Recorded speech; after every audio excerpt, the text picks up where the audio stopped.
Queridas amigas, vamos retomar o nosso estudo sobre o caminho de santidade de Santa Teresa, que nós já estamos perto de concluir. Então vamos pedir que o Espírito Santo nos ilumine.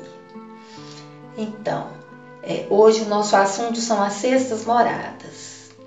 E aqui se tratam, de almas que já progrediram na santidade.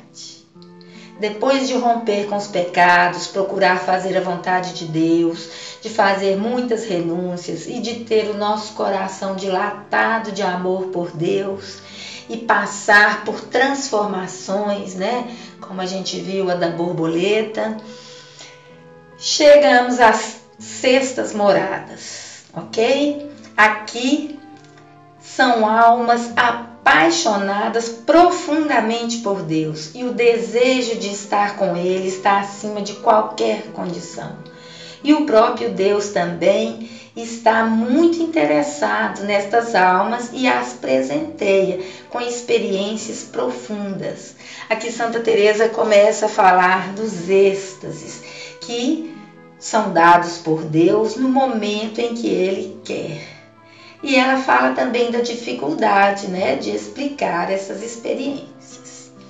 E ela fala que é como se a pessoa perdesse os sentidos e fosse elevada ao céu. São experiências de comunicação de Deus com a alma, que as despertam cada vez mais para o amor de Deus. E podem acontecer de várias formas.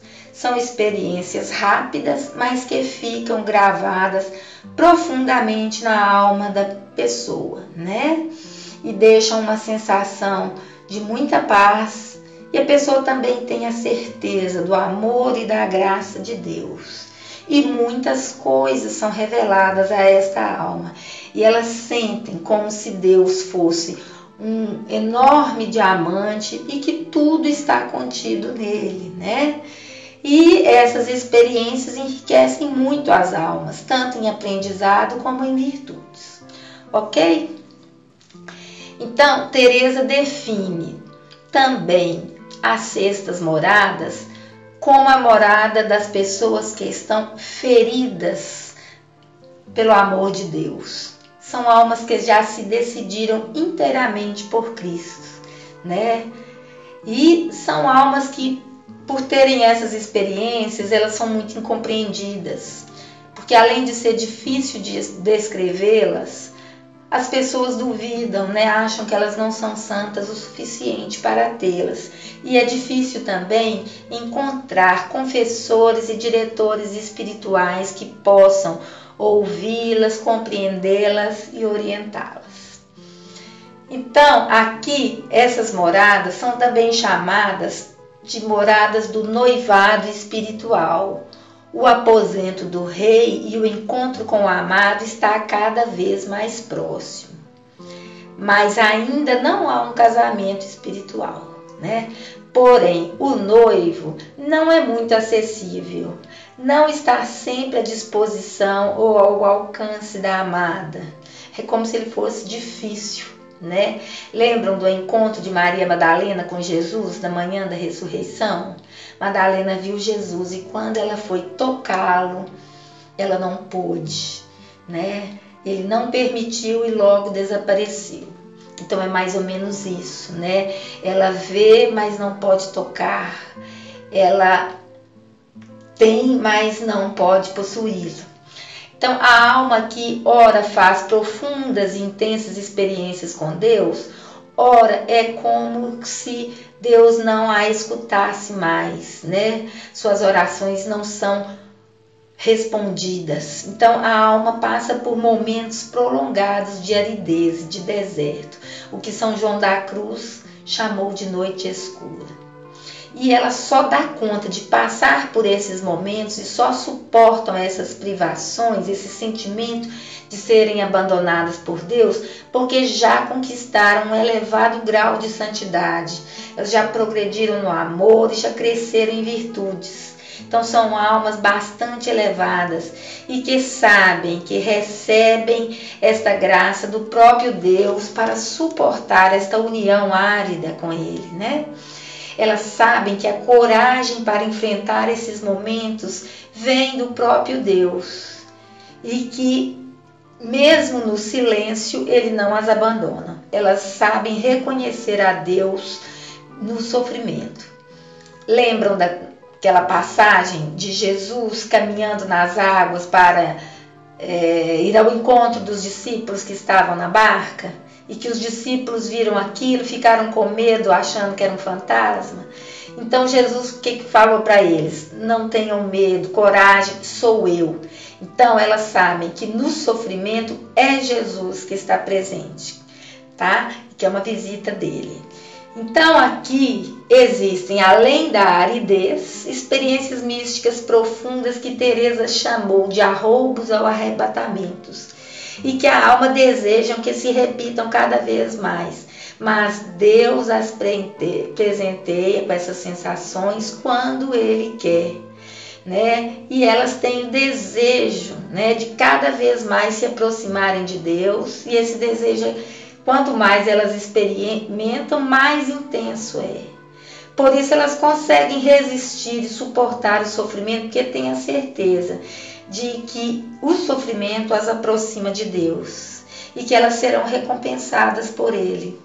Elas reconhecem a presença de Deus no sofrimento e só alcançam descanso porque elas têm a certeza da ação de Deus, ok? Então, aqui essas almas também, elas choram pelos pecados que elas já cometeram, porque elas sabem da gravidade. E o desejo que elas têm de que as experiências com Deus se repitam, ele se torna cada vez maior. E ele é um sofrimento, esse distanciamento de Deus, para elas é um sofrimento assim, muito intenso. Santa Teresa diz que aqui a alma já não é mais dona de si, que já foram marcadas por Deus.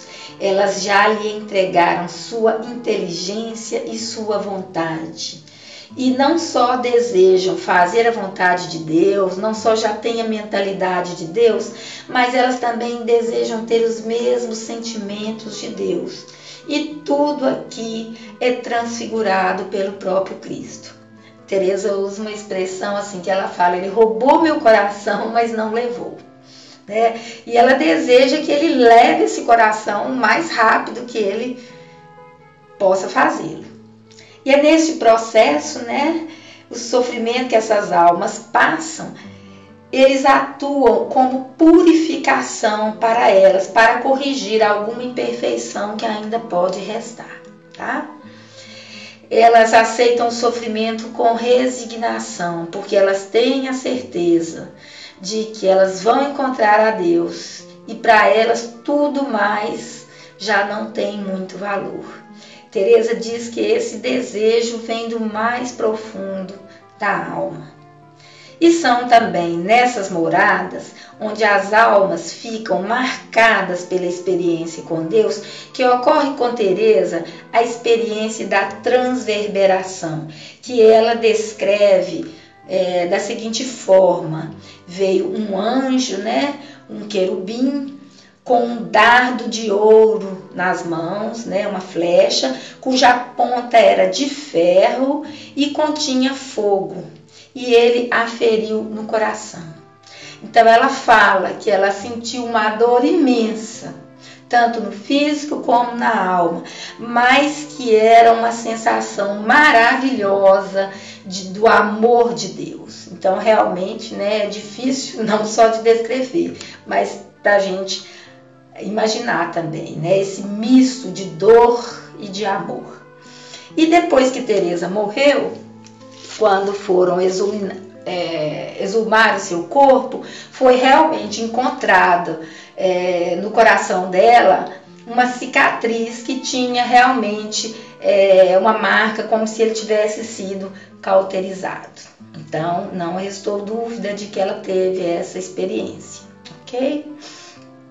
Finalmente, né, nós vamos falar do texto fundante aqui nestas moradas. Teresa usa novamente a passagem do filho pródigo, que ela já tinha usado lá nas segundas moradas. Lembram que ela fala que o filho que comia lavagens lá fora descobre que tinha um pai e tinha uma casa para voltar. Aí ele desperta, né?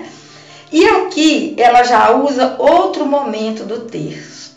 Ela usa o momento do abraço. Enfim, o filho voltou para a casa do pai. O pai vem ao seu encontro e o abraça.